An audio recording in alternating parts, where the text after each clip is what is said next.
In a world where you can receive someone's life to gain youth and trade your life for money, biotech startup company Eon struck gold with their DNA matching technology that has life-extending abilities. Working at Eon, Max Thoma's only objective was to gather more donors. But when his wife loses about 40 years of her life to pay off a loan they couldn't afford, he recognizes the ugly truth of injustice. An attempt to restore her lost years not only marks him as the target of a terrorist group fighting inequality, but also introduces him to the presence of cheap, illegal organizations mimicking Eon's tech. Navigating through this, does he get his old life back? Max Thoma is named Eon's Donation Manager of the Year, as he has successfully advised the transfer of 276 years in less than a quarter. Eon's CEO, Sophie Thiessen, reminds the gathering that numerous people would have achieved even more greatness if this tech had existed in the past. To ensure that time does not get in the way again, she announces that 15 brilliant scientists have been given the gift of time through the Lucy Thiessen Foundation to prolong their research abilities. At Eon's Chrono Clinic in Berlin, these scientists are being monitored by doctors and therapists after their rejuvenation procedure. Suddenly, a nurse pulls out a gun and kills the scientist closest to him, and then proceeds to kill all the other scientists as well. He is later revealed to have been an undercover agent of the Atom terrorist group, which claims responsibility for the mass attack. Lilith, the head of the group, proclaims that they will continue to end the life of every recipient, as they believe that Eon's tech was giving rise to inequality. Eon's new head of operations, Novak, informs Sophie of the infiltration at Eon. Sophie's bodyguard, Kaya, replies that a thorough employee background check was already being held to avoid such an incident in the future. The next evening, Max is returning home with his wife, Elena, when they see that their apartment had caught fire. Max tries assuring Elena that the insurance will cover their losses, but she remains devastated at losing their home. Their lawyer, Luna Ackerman, informs them that since the fire was found to be caused due to an open flame,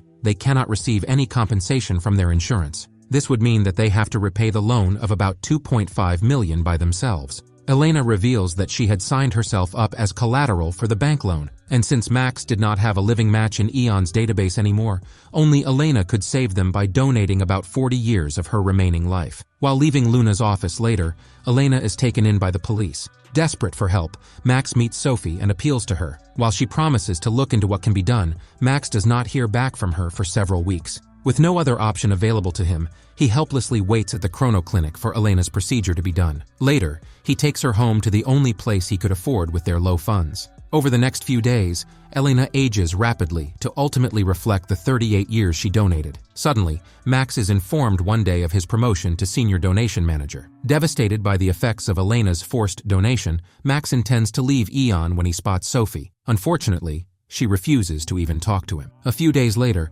Elena is taken to the hospital, and Max is informed that she suffered a miscarriage due to the donation procedure. Determined to reverse the effects of the procedure, Max follows a lead across the border and into Lithuania. Securing multiple fake passports and a gun, Max returns to Berlin and follows Sophie to her residence one evening. Keeping watch through the night, he follows Sophie's car to the cemetery the next morning. He finds the young woman who got out of Sophie's car, alone in the cemetery, and attacks her with a taser. On the grave of Lucy Thiessen, near which he found the young woman, Max leaves the sign of the Atom Group and puts the unconscious woman in the trunk of his car. A while later, he takes Elena to where he had hidden the young woman and tells her that she was the recipient of Elena's time donation. He introduces the woman as Sophie Thiessen. At the cemetery, Kaya and Novak track a car that was seen nearby to Max. Meanwhile, Max desperately tries to convince Elena to leave the country with him for the reversal procedure he had arranged. They make their decision right on time, and when Kaya and Novak get there with their team, they find the place empty. Just as they were reaching Lithuania's port, Klaipėda, Max, and Elena notice police vehicles and worried that they have been caught. As expected, the police were checking all vehicles, but Max and Elena make a narrow escape with the help of a family. Successfully on the other side of the border, Max and Elena make a stop to wait for his contact, Dr. Berg, to give them a call with further directions regarding the reversal procedure. A frustrated and irritated Sophie informs Max that she was Marie Thiessen, Sophie's daughter. When he says that he knows about Sophie losing her daughter, Marie clarifies that it was her elder sister Lucy who died. She continues to try and convince him and Elena of her true identity, but Max refuses to believe her. On the move again, they find an abandoned hotel and settle in. Driven by his objective, Max tells Elena that Marie could still be her match. When Elena reminds him that they cannot resort to reckless behavior, both of them realize how their views have changed. A while later, Marie attacks an unsuspecting Max with a loose door handle and manages to escape into the forest outside.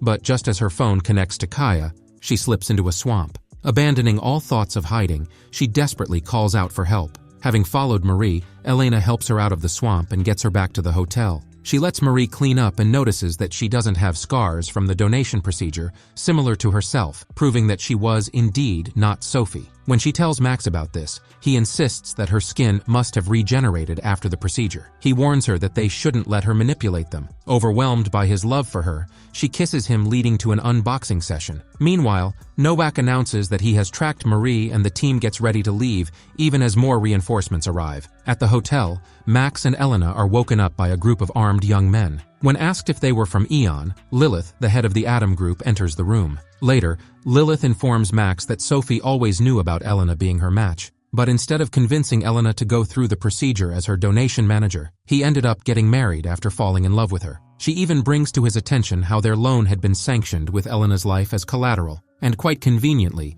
just when Sophie needed an urgent donation, their house went up in flames, and the old man, who was Max's only match in the database, met with a strange accident. This ensured that Elena would have to make the donation, which meant Sophie got what she wanted anyway. Lilith even says that Max and Elena plan to use Marie exactly like Sophie used them. When Elena replies that the Atom Group wasn't much better, Lilith gives her a gun and provokes her to kill Marie. Faced with picking either Marie's life or her own, Elena is still unable to kill the girl. At this, Lilith points out that it is considered righteous when doctors at Eon take away years from someone's life, but it becomes clear how wrong it was only when forced to make such a choice ourselves. Max receives a message from Dr. Berg just then, and Lilith tells him that they have information about Novak and Kaya getting to the hotel soon with Sophie. Instructing Max to get Sophie alone, Lilith sends him out to meet the reinforcements from Eon. He announces that Marie was safe and will continue being safe if they don't harm him. Inside, Lilith informs a member of her group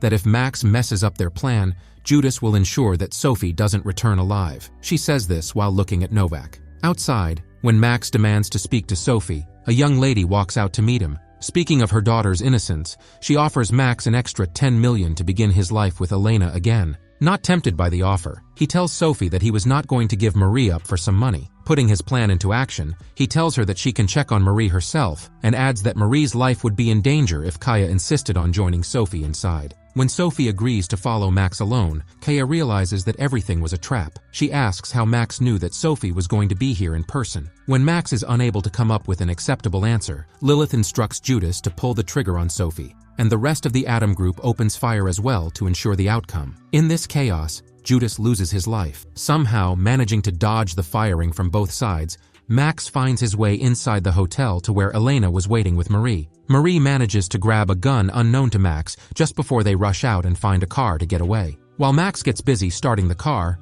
Marie pulls the gun on Elena. When they realize that the gun had no bullets, Elena punches Marie repeatedly and knocks her out. She then drives away with Max and an unconscious Elena. Meanwhile, Kaya calls the last dialed number from Novak's phone. Following the buzz of the phone inside the hotel, she finds that Lilith had passed away. On their way to Dr. Berg's location, Max finally sees the situation for what it was and tries to convince Elena that they cannot end Marie's life. In a bizarre reversal of roles, she reminds him that their innocent child was taken away by Sophie. When Max insists that they should take Marie to the hospital, Elena stops the car and asks her husband to get out if he wanted to see her alive. Leaving him behind, Elena continues toward Dr. Berg's location. Once there, she realizes that Dr. Berg was quite a young-looking fellow. Meanwhile, a bus from a refugee camp passes Max as he walks in the opposite direction. Elena sees this bus after her procedure as it reaches Dr. Berg's temporary clinic, and a bunch of kids get down to wait for their respective procedures.